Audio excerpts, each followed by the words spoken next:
Okay, it's raining outside, so I thought I'd go through another topic today. This one is about skills assessment. So I'm going to go through a number of different questions we've received through our Iscah Facebook page and basically answer those questions for you, and hopefully you find that useful for your application.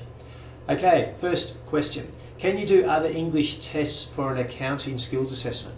Okay, so if you look at the accounting skills assessing body, they do have details about the different tests that they accept. So obviously immigration have got their English tests that they accept, but each skills assessing body can decide to accept all those, or maybe a narrower number.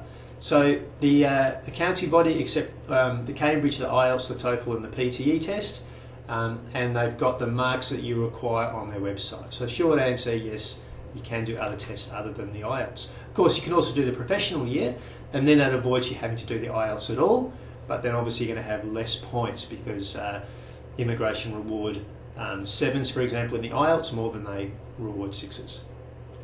Okay, next question. I've worked voluntarily in a restaurant while completing my diploma in hospitality. Is this okay for a TRA assessment for my 485 visa? So I guess you're talking about chef as the occupation, because cook isn't on the 485 list.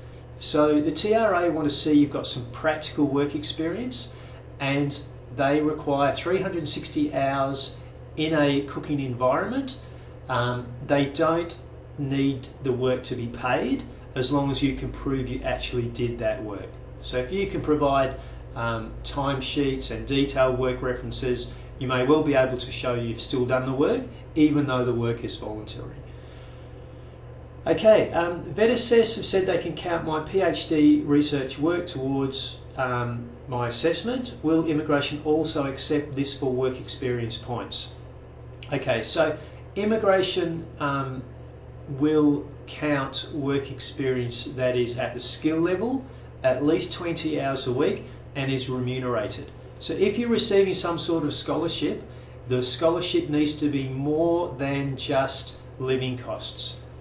If it is, immigration may well accept that as being remunerated at a reasonable level, and then you can count that work experience, but you can only count the work experience from the time that VetAssess have assumed you've met the skill level. So if they count, for example, 1 year of that research work or that scholarship work towards meeting the skills assessment, then you have to take 1 year off what you can count for immigration points.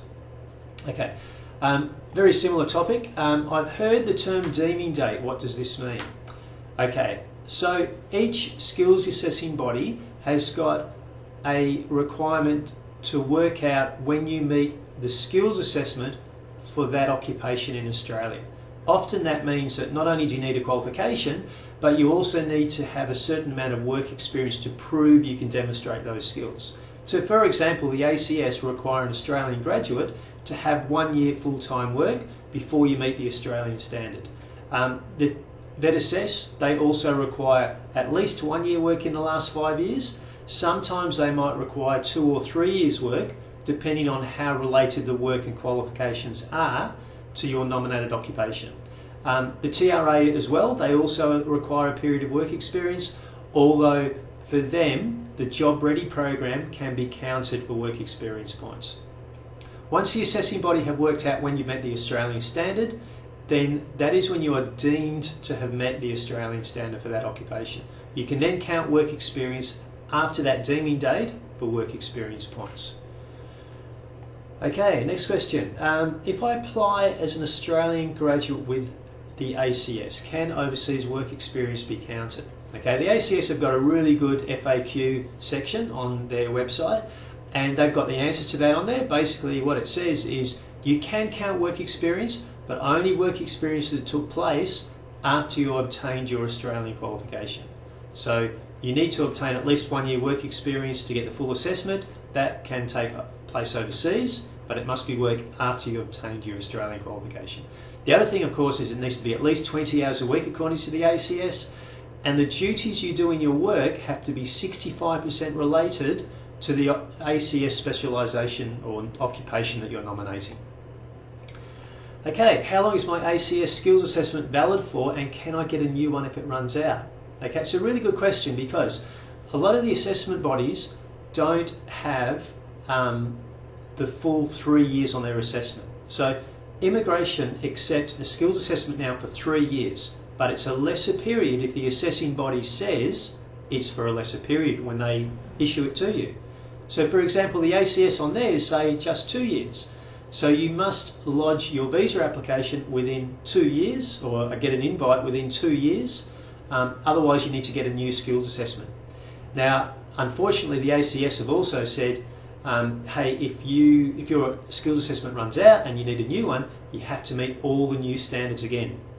So you can't just get them to issue a new letter and say, hey, this is updated. You've got to see what their new requirements are, make sure you meet those, and then apply for that new assessment. Okay, can I avoid having to obtain IELTS 7's academic for my nursing skills assessment?